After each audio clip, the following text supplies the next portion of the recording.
Kapombe Mayele kwenye vita nzito tuzo za CAF, ambapo imeelezwa kwamba Shomari Kapombe na Fiston Kalala Mayele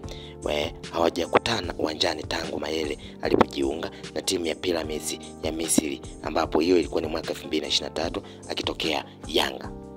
Hata hivyo, wawili hao sasa wamejikuta wakikutanishwa lakini nje ya uwanja baada ya wote kuteuliwa kuwania tuzo ya mchezaji bora wa mashindano ya klabu za Afrika kwa mwaka 2025 ambayo inajulikana kama CAF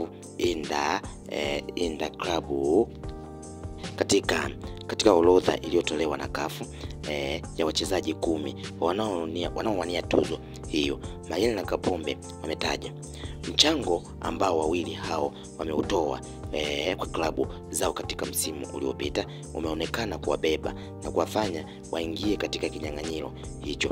Mayele aliongoza Pyramids FC kutoa taji la ligi ya mabingwa barani Afrika msimu ambapo alifungia mabao 6 yaliyomfanya awe mfungaji bora kwenye klabu bingwa barani Afrika, huku Kapombe alitoa mchango mkubwa kuiwezesha Simba Sport Club kutinga hatua za fainali ya kombe la shirikisho Afrika akicheza zaidi ya 90% ya mechi zote. Ukiondoa Mayele na Kapombe, nyota wengine ambao wanawania tuzo hiyo ni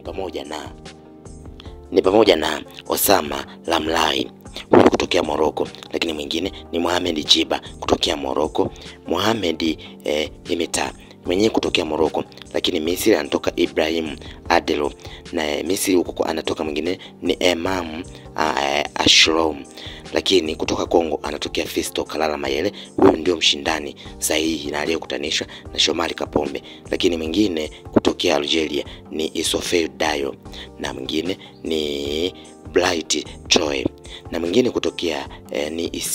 Ismaili Beloseni, na wa 10 manake ni Shomari Kapombe. Hivyo na kufanya Simba pamoja na Kapombe wameendeleza kuweka heshima baada ya klabu ya Simba na kuweza kuteuliwa na FIFA kuweza kupigiwa kura ya kuchukua tuzo ya klabu bora barani Afrika. Hivyo na kufanya Simba na Kapombe waendeleze heshima ya soka la Tanzania katika ramani ya Afrika, wakithibitisha ukuaji wa ushindani wa klabu za Afrika Mashariki katika michuano ya kitaifa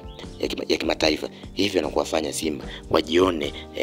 ni wenye kuacha wengine wote na kuwa ndio ambao wanaweza kuacha alama kubwa zaidi na kuweka historia kubwa kwenye nchi ya Tanzania kutokana na mwendelezo wao mzuri wa kuweza kukaa kwenye vilabu vingi, huku wakiwa wameshaingia kwenye orodha ya vilabu vilivyofanya vizuri kwa wiki